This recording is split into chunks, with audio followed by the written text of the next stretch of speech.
Hello and welcome to another episode of Pat Bear's Anime Club. Now, in the past, I have looked at upcoming shows or reviews of, my year in anime. And I've talked about historical things like what's an isekai or what's an anime club.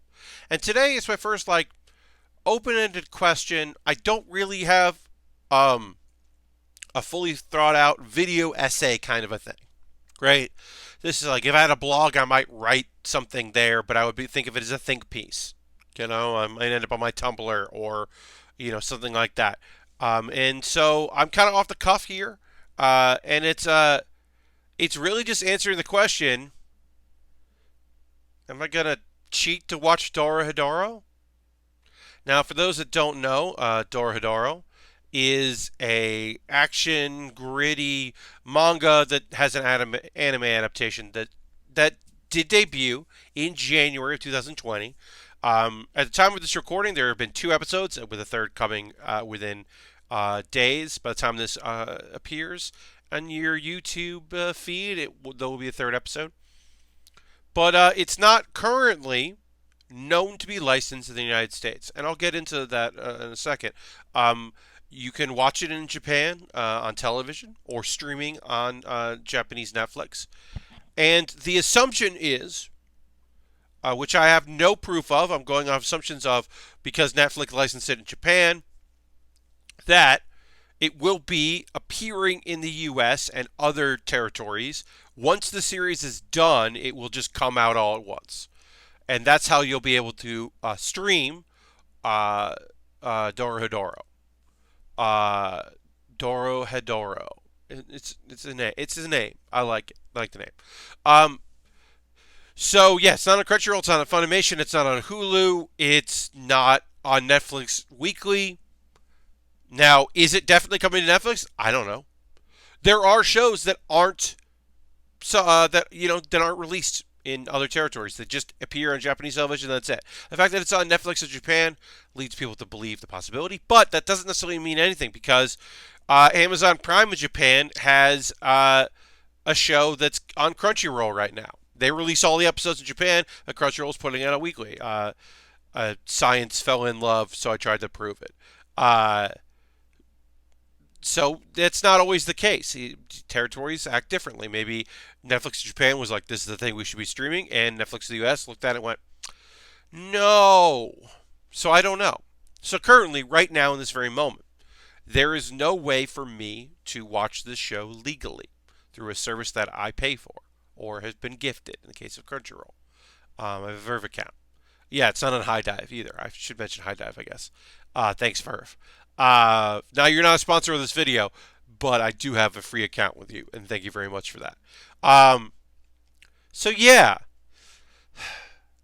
in the past, I would do it without in a heartbeat. I would find someone had ripped the Netflix version, someone's fan subbing it.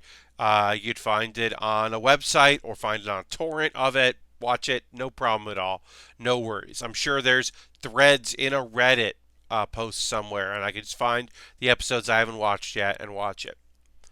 And in the past, I would do that. Now, the big lie we told ourselves in the 90s and even in the early 2000s was, well, it's not available here, so it's okay to fan sub. I'm promoting it by watching it and telling people about it. And then when it comes out here legally, I'll watch it and tell other people, like, hey, I've seen some of these episodes. This is a great show. You should check this show out.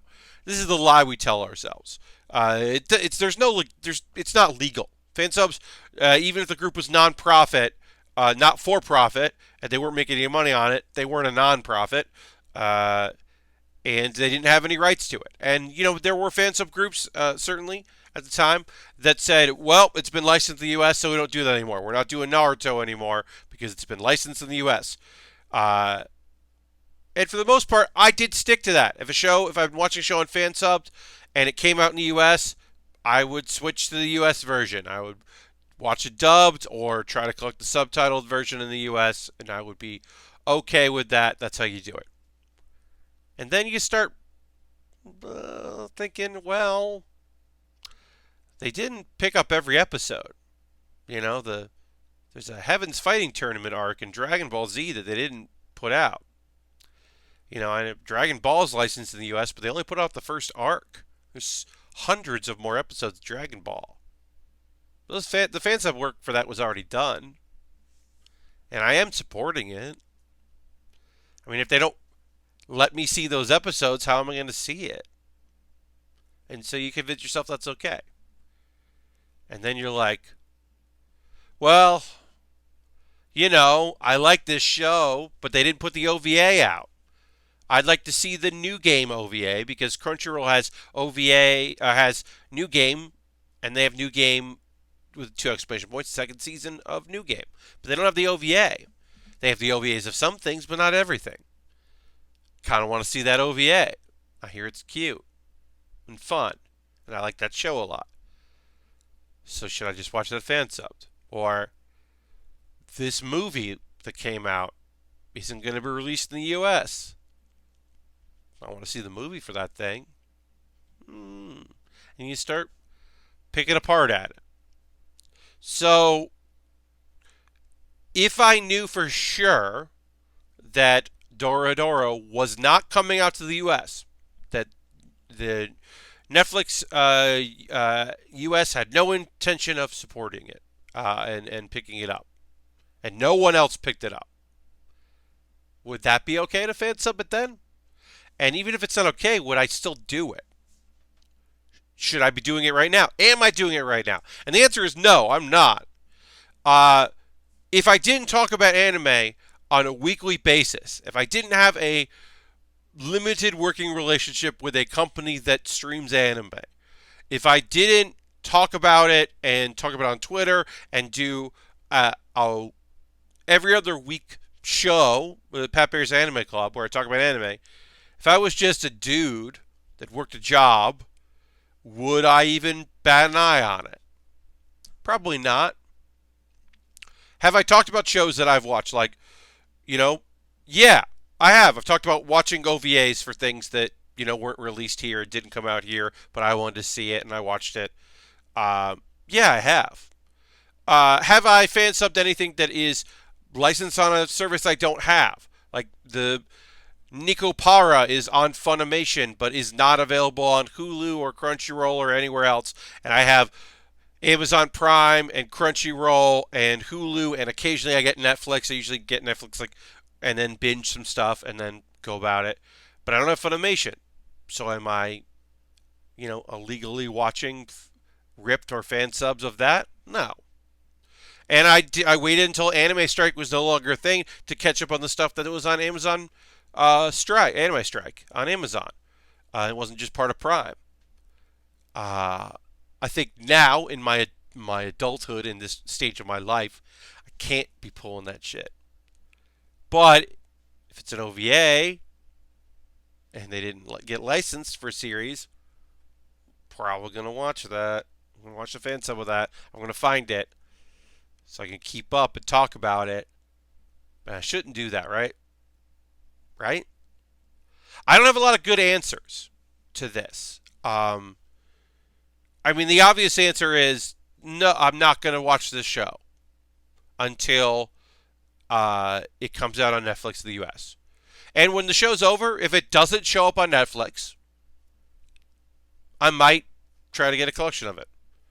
Maybe I can get international DVD, a Blu-ray of it that has English subtitles. Or maybe I'll download a torrent of every episode of it. There are shows, as I said, that don't come out here in the U.S. or Canada or on any streaming platform, or there's not a home release. It's not often, but it happens. There are shows that existed as little as 10 years ago that the license expired on them because the company that released them in the U.S. went out of business. And if you want to watch Karin, you can't watch Karin with English subtitles legally. You can find fan subs of it, but you can't find the official release for purchase anywhere. You can't stream it anywhere. So for archival purposes, I guess you could say, well, but that's, you know, I'm not a library. I'm not a museum. I don't know, great. At the very least, I'll tell you this. I don't support piracy when accessibility is an option. Straight up, flat. Uh, if you can't afford a comic book through a subscription service, through buying the physical thing, or belonging to some sort of group that puts it up digitally, then I don't condone getting that. If you live in a part of the world where you can't readily access things, that's a different story, and I appreciate it and understand that. Like I get it. But I can't condone just like, yeah, well, I don't want to subscribe to Crunchyroll, but I want to watch Keep Your Hands Off Eyes again, so I download torrents of it. Nah, buy that shit. So that's where I come down on, right?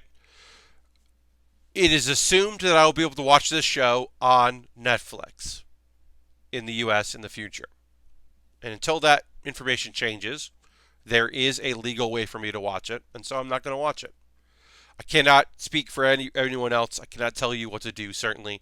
I hope this kind of like video essay, was helpful to you. Um, I don't know how many of these kind of videos I'm going to do, but this is a thing that's been toying around in my head for a little while.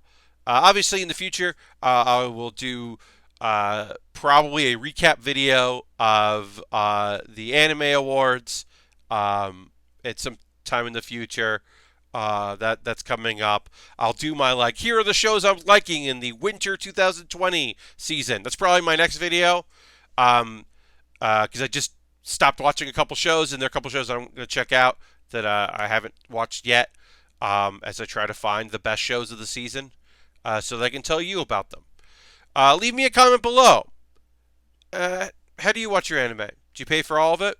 Do you share a login with someone and use their Funimation account or Crunchyroll account or Hulu? Do you torrent everything? Do you only torrent some things? Do you only watch things when they come out on Blu-ray? Let me know your thoughts in the comments below. If there's anything you'd like to see me cover on Pat Baer's Anime Club, please let me know. I will be doing a live show at PAX East at the end of February. It will not be streamed, but it will be recorded and will go up on this channel as an available video. It'll be an episode of Pat Baer's Anime Club, my first live one. I'm very excited about that. Yelling about the shows we like. And I hope you join me for that. And I hope you got something out of this video. I'll see you on the next Pat Baer's Anime Club. Bye-bye.